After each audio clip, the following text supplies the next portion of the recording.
Vamos começar então pelo capítulo 6. E eu vou começar do verso 1 ao 7, onde nós temos a escolha dos 7 diáconos.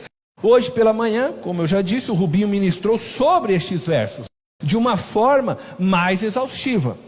Portanto, eu vou pontuar aqui algumas coisas que considero relevantes sobre a escolha destes 7 diáconos.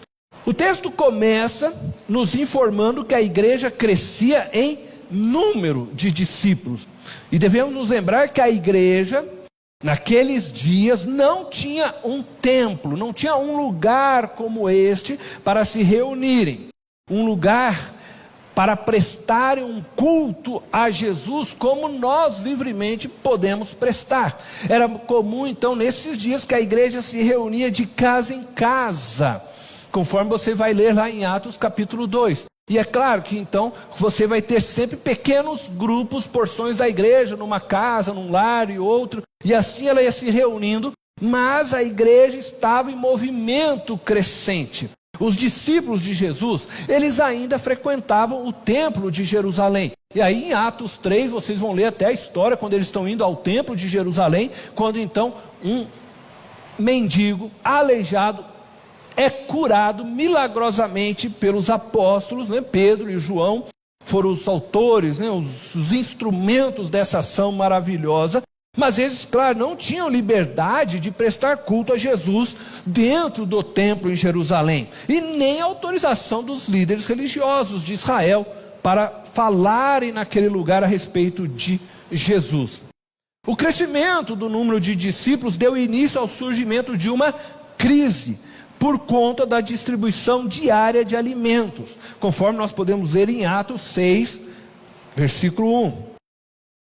Naqueles dias, crescendo o número de discípulos, os judeus de fala grega, entre eles, queixaram-se dos judeus de fala hebraica, porque suas viúvas estavam sendo esquecidas na distribuição diária de alimentos. O crescimento do número então de discípulos deu início a esta crise. Quem são os judeus de fala grega e os de fala hebraica? Os judeus levados para o cativeiro babilônico passaram a falar o aramaico, que era o idioma oficial do Oriente Médio, ao invés do hebraico dos seus ancestrais. Então, quando os judeus foram levados cativos para a Babilônia, lá eles aprenderam a falar o aramaico. Dentre os judeus levados cativos para a Babilônia, muitos desses foram habitar em terras gentias ao serem libertados do cativeiro. Então, cumpridos 70 anos na Babilônia, foram esses judeus libertados. Um grupo desses judeus foram para terras gentias, isto é, eles não voltaram para Canaã, eles não voltaram para a terra dos seus ancestrais. Essas terras onde eles foram habitar, elas começaram a usar o grego como idioma, após a expansão grega liderada por Alexandre o Grande. Estes judeus então abandonaram o aramaico, que eles haviam aprendido na Babilônia, e começaram a falar o grego, que foi a língua que começou a predominar aonde eles estavam. Então esses judeus são os tratados aqui no texto como judeus, a gente fala grega. A outra parte dos judeus que foram libertados também lá da Babilônia, ao completarem os 70 anos, voltaram para a terra dos seus ancestrais, voltaram para Canaã, voltaram para Israel, voltaram para Jerusalém, para toda aquela terra que havia sido ocupada por seus pais no passado. E eles voltaram, e ali eles começaram a tentar um retorno, se a gente pode dizer, à língua hebraica. E eles então falavam o aramaico e o hebraico. Então você tem agora judeus que estavam falando o grego, e você tem judeus que estavam falando o hebraico e o aramaico também. Agora, com o crescimento do evangelho e o retorno daqueles judeus que falavam grego para as terras dos seus pais, dos seus antepassados, Com o retorno deles, começou então a haver naquela região de Jerusalém, ao redores ali, judeus agora que falavam hebraico e aramaico, e judeus que falavam o grego. O evangelho começou a se propagar, esses judeus começaram a ser alcançados, tanto aqueles que falavam hebraico quanto os gregos, e eles começaram a enfrentar agora o primeiro conflito deles, dentro da história da igreja. O texto nos mostra aqui algo que eu quero destacar então para vocês neste primeiro ponto.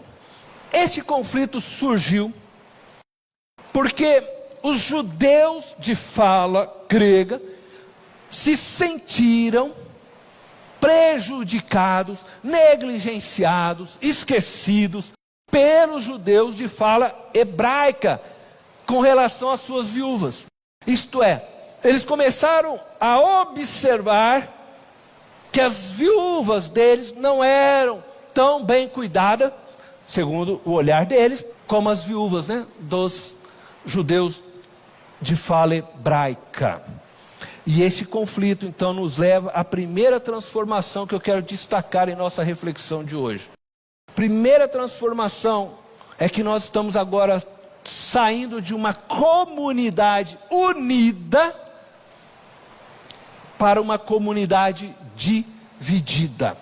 Então nós lemos em Atos capítulo 2, versículo 44, lemos também em Atos capítulo 4, verso 32, quando nós falamos destes textos, que todos os cristãos tinham um só coração e uma só mente. Havia entre eles uma unidade que acredito nunca mais houve igual na história da igreja. Eles tinham tudo em comum, dividiam a mesa uns com os outros, compartilhavam o que possuíam com aqueles que tinham necessidades, vendiam seus próprios bens para poder acolher aqueles que estavam em necessidade, de tal forma que Lucas, o autor deste livro de Atos dos Apóstolos, escreve lá no capítulo 4, no versículo 34, ninguém tinha necessidade alguma. Que coisa linda! Esta é a igreja que eu sempre falo que o sonho, a igreja de Jesus. Ninguém tinha, por quê? Porque todos estavam num só coração, numa só mente. Entretanto, o que nós estamos vendo é que o crescimento da igreja, e consequentemente o crescimento desta demanda, impossibilitou que os apóstolos dessem conta de atender às necessidades de todos. E segundo o relato bíblico, todas as ofertas eram entregues aos apóstolos, que as distribuíam segundo a necessidade de cada um. Nós não sabemos como esta distribuição era feita. O texto não nos relata isso. E nem quem as fazia. O texto diz que os apóstolos recebiam e eles as distribuíam. Mas se era eles que faziam isso pessoalmente, não sabemos dizer. Imagino que seria muito difícil. Nós estamos falando de uma igreja que não tinha um lugar para se reunir. Não dava para todo mundo, vamos levar a cesta básica, todo mundo lá, gente, para determinar. Não era assim que as coisas funcionavam naqueles dias. Mas, de alguma forma, essa distribuição acontecia. E de alguma forma, não estava agradando a todos. Ela estava sendo feita aos olhos daqueles judeus de fala grega, de forma indevida, negligente para com as suas viúvas. Eles estavam preocupados com as suas viúvas. E conforme já pregou o Rubim pela manhã, a queixa deles era relevante, importante, precisava ser ouvida. Os apóstolos, na busca de não falharem com o ministério da pregação, que aos olhos deles era a tarefa principal deles, então os apóstolos compreendiam ser a pregação do evangelho a tarefa principal deles, de forma então que eles pediram que a igreja indicasse 7 homens de bom testemunho, cheios do Espírito e de sabedoria para fazerem a distribuição dos alimentos, para servirem à mesa.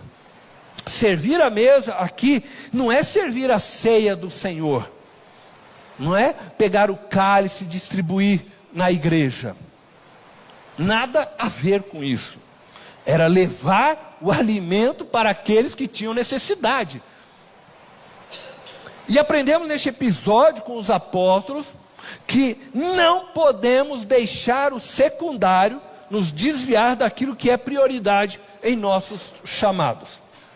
Os apóstolos estão nos ensinando que nós não podemos abrir mão daquilo que é primário, deixando o secundário nos desviar do nosso foco, do nosso chamado específico dado por Deus.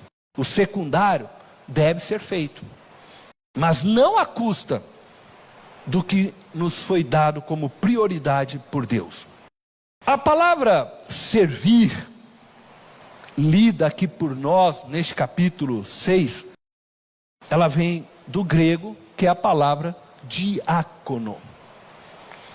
E ela é usada aqui para se referir à tarefa dada a estes 7 homens. E não é uma referência a um título recebido. Os apóstolos oram e impõem as mãos sobre eles, indicando que estavam revestidos de autoridade para o exercício daquela tarefa que lhes foi dada. Então, naquele contexto, o diácono é aquele que servia a mesa, aquele que então fazia essa distribuição. Eles foram chamados para fazer aquele serviço. Não era um título até então. Como eu disse, não existia essa igreja dessa forma organizada como nós hoje temos. Depois, com o tempo, você vai ler a carta do apóstolo Paulo e já vai encontrar lá de outra forma esse termo diácono, um outro momento da igreja. Mas aqui onde nós estamos, aqui não tem o sentido de um título, mas sim de uma tarefa que foi dada. 2 destes homens, Estevão e Felipe, eles passaram a se distinguir por suas atividades evangelísticas. Nós vamos perceber que daí, a partir daqui, o texto vai começar a dar ênfase a Estevão, é onde eu vou trabalhar, e a sequência depois vai vir Felipe. Nós estamos vendo o quê? Que Lucas ele vai preparando você para cada salto deste livro. Então ele vai introduzindo, inclusive no término do nosso estudo, nós vamos ver que ele vai introduzir já Saulo também na história, né? Tá bom? Mas Estevão e Felipe, eles são distinguidos então agora por suas atividades evangelísticas. Semelhantemente aos apóstolos, e isso é muito interessante, estes 2 homens pregavam ousadamente. E diz o texto que com autoridade, muitos milagres eles realizavam por meio, do nome de Jesus. Assim como os apóstolos. Aqueles homens, que coisa interessante, né? Então, homens cheios do Espírito de Deus, do poder de Deus, da graça. Eu vou dizer algo e preste atenção. Nós não sabemos o impacto dessa divergência entre os judeus, hebreus e gregos. É claro que a solução que foi dada dos 7 homens, pelo menos por um momento, apaziguou, porque diz que daí a igreja crescia, termina mostrando isso novamente, a igreja estava em crescimento, parece que deu uma apaziguada. Talvez a divisão não aconteceu, por quê? Porque começa um período de perseguição. E aí nós vamos perceber que já agora na história de Estevão, onde a gente vai se aprofundar, começa o primeiro período de perseguição. E a igreja tem que se dispersar. E aí nós vamos depois entrar já em Filipe e Samaria. Quer dizer, começa uma nova fase para a vida da igreja. Tá?